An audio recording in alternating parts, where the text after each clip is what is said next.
Hey guys, coming back with a quick recap of a different kind of box break press pass fusion from 2009.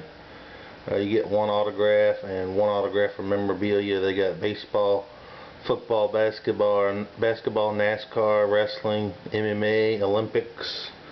I saw volleyball. Pretty nice cards. I'll show you a couple inserts. Got a Mark Sanchez rookie, numbered out of 150. Legend of Frank Gifford. That one's numbered out of 99. Jabba Chamberlain, numbered out of 150. The two hits I got actually pretty nice.